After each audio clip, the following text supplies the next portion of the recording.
Hello everyone, welcome back to our channel Kalyani's family vlogs. ఈరోజు నేను మీకు 3 ఇంట్రెస్టింగ్ రెసిపీస్ని అయితే ఇంట్రడ్యూస్ చేస్తాను. ఆ 3 కూడాను ఈ ఒకే సగ్గు బియ్యంతో ప్రిపేర్ చేస్తానన్నమాట. ఇవి మనం పూజలు చేసేటప్పుడు, ఉపవాసం చేసేటప్పుడు ఈజీగా ప్రిపేర్ చేసుకొని తినచ్చు. అంటే ఫుడ్ని స్కిప్ చేయకూడదు, అంటే మనం కొంచెం ఏదైనా తినాలి, అలానే రైస్ని తినలేము, లైట్గా తినే థింగ్స్ ఏవైనా ఉన్నాయా అంటే ఇలా నేను 3 టైప్స్ అయితే చూపిస్తున్నాను. వీటిలో ఏదైనా చేసుకోవచ్చు, చాలా బాగుంటుంది. దీనికోసం ముందుగా 1 కప్పు సగ్గు బియ్యాన్ని అరగంట పాటు నానబెట్టి పక్కన పెట్టుకోవాలి. తర్వాత ఆ వాటర్ని వంపేసి కొంచెం ఉడికించుకోవాలి. ఉడికించేటప్పుడు కొంచెం ఉప్పు వేసి ఉడికించుకుంటే టేస్ట్ అనేది బాగుంటుంది. ఉడికించిన తర్వాత వాటిని వడకట్టి ఆ గింజనంతా సపరేట్గా తీసేసి దానిని ఒక పక్కన పెట్టుకోవాలి, పారేయొద్దు. దాంతో నెక్స్ట్ రెసిపీ ఏంటో చూపిస్తాను. ఇలా వడగట్టిన తర్వాత ఆ సగ్గు బియ్యాన్ని చల్ల నీళ్ళతో 2 టైమ్స్ బాగా వాష్ చేసి వాటిని పక్కన పెట్టుకోవాలి. 1 స్పూన్ ఆయిల్ కూడా వేసుకుంటే అవి నాన్ స్టిక్కీగా ఉంటాయి. తర్వాత ఒక ప్యాన్లో బంగాళాదుంప ముక్కల్ని కొంచెం ఉప్పు వేసి ఫ్రై చేసి, కొంచెం అవి మెత్తగా అయ్యే వరకు ఫ్రై చేసి పక్కన పెట్టుకోవాలి. లేదు అంటే కొంచెం ఉప్పు వేసి ఉడికించుకుని కూడా పక్కన పెట్టుకోవచ్చు. ఇక్కడ దుంపతో పాటు ఇంకా వెజిటేబుల్స్ ఏవైనా వేసుకోవాలి అంటే వేసుకోవచ్చు.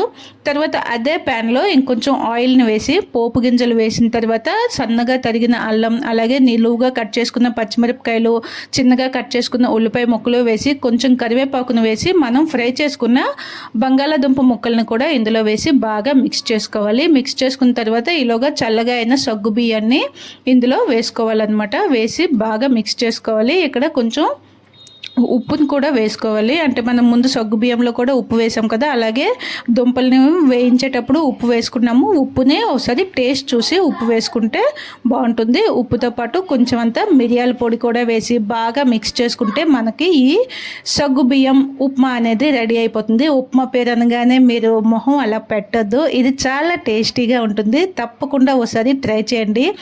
మనం నార్మల్గా పూజలు చేసేటప్పుడు అంటే మార్నింగ్ ఎటువంటి టిఫిన్స్ చేయడానికి ఇష్టపడదు కదా, ఇందులో ఈ ఉల్లిపాయల్ని స్కిప్ చేసేసి యాజ్ ఇట్ ఈజ్ ఇలాగే సగ్గు బియ్యంతో చేసుకొని తినచ్చు. ఎందుకంటే మనం పాయసంలో చేసుకొని సగ్గు బియ్యాన్ని తాగుతాము, అది ఉపవాసం ఉండేటప్పుడు కూడా తాగొచ్చు. కానీ ఈ మధ్యకాలంలో చాలామంది షుగర్కి భయపడి స్వీట్ ఉన్న థింగ్స్ అవి తినడం అవాయిడ్ చేస్తున్నారు కదా, అందుకే సింపుల్గా ఇలా చేసుకుంటే టేస్ట్కి టేస్ట్, హెల్త్కి హెల్త్, అలాగే ఉపవాసాన్ని పాటించే ఫలితం కూడా ఉంటుందన్నమాట. చూస్తున్నారు కదా, ఈసారి వచ్చే ఏదైనా ఒక పండగకి మీరు ఉపవాసం చేయాలి అనుకుంటే ముందుగానే ఈ రెసిపీని చేసుకోవాలి అని ప్లాన్ చేసుకోండి. అలాగే మీరు టేస్ట్ చేసిన తర్వాత తప్పకుండా కామెంట్ కూడా చేయండి.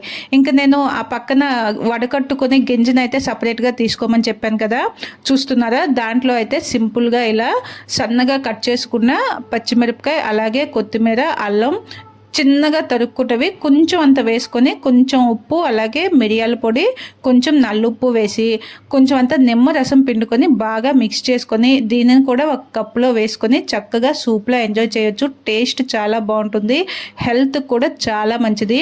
ఇలా హెల్త్ బాగోలేనప్పుడు కానీ, నేను చెప్పాను కదా సేమ్ రీజన్, అంటే మనం పూజలు చేసేటప్పుడు ఆ మార్నింగ్ నుంచి ఉపవాసం చేసి నైట్ టైంలో ఎటువంటి స్వీట్ని తినడానికి ఇష్టపడిన వాళ్ళు చక్కగా ఇలా 1 కప్పు తీసుకుంటే పొట్టకి హాయిగా ఉంటుంది, హెల్త్కి హెల్త్ కూడా బాగుంటుంది.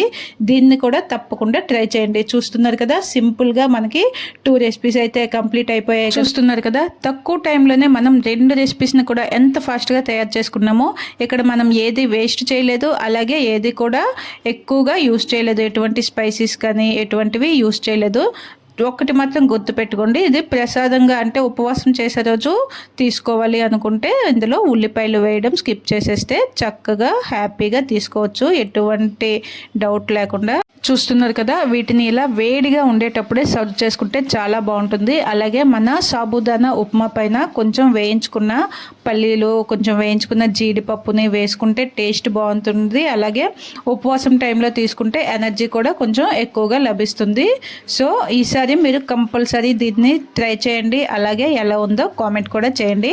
నెక్స్ట్ వచ్చేసి సగ్గుబియ్యం పాయసం. ఇది మనందరికీ బాగా తెలిసిందే. చూస్తున్నారు కదా, ఇలా సగ్గుబియ్యాన్ని కొంచెం ఉడికించుకుంటాం కదా, ఉడికించుకునేటప్పుడు చిటికెడంత ఉప్పు వేసి అవి బాగా అంటే సగ్గుబియ్యం బాగా ట్రాన్స్పరెంట్గా అయిన తర్వాత 1 కప్పు షుగర్, అంటే మన టేస్ట్కి సరిపడా షుగర్ని కూడా వేసి బాగా మిక్స్ చేసుకోవాలి. షుగర్ అంతా బాగా కరిగిపోయి అలాగే సగ్గుబియ్యం ఫుల్ ట్రాన్స్పరెంట్లోకి వచ్చేసాయి అంటే 1 కప్పు పాలు కూడా వేసుకుంటే ఇంకా మనకి ఆ పాయసం అనేది చాలా టేస్టీగా ఉంటుంది. నార్మల్గా అయితే సగ్గుబియ్యం పాయసంలో ఎక్కువగా పాలు అనేవి అవాయిడ్ చేస్తూ ఉంటారు, కానీ పాలు వేసుకుంటే టేస్ట్ అనేది చాలా బాగుంటుంది.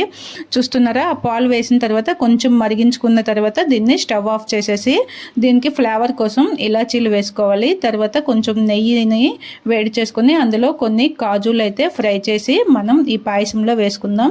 నేను ఇప్పుడు ఈ పాయసాన్ని అమ్మవారికి నివేదించడానికి చేస్తున్నాను కనుక సో ఇవన్నీ నెయ్యితో చేస్తున్నాను. అవి నార్మల్గా తినడానికి సో అందులో ఆయిల్ని అయితే యూస్ చేశాను. అమ్మవారికి పెట్టడానికి అంటే ఆయిల్ని స్కిప్ చేసి ఇలా నెయ్యినే వాడుకోవాలి. ఇక్కడ నేను కాజుల్ని వేయించుకొని అందులోకి పాయసంలోకి వేసుకొని ఇప్పుడు ఒక బౌల్లోకి తీసుకొని అమ్మవారికి ముందుగా ఈ సగ్గుబియ్యం పాయసాన్ని నివేదించేసి తర్వాత మనం ఉపవాసం చెల్లించడం కోసం ఆ సగ్గుబియ్యం సూప్ అలాగే సాబుదానా ఉప్మా వీటిని మనం మరి మీరు కూడా వీటిని టేస్ట్ చేయాలి అంటే తప్పకుండా ట్రై చేయండి. తర్వాత ఎలా వచ్చిందో కామెంట్ చేయడం మాత్రం మర్చిపోవద్దు.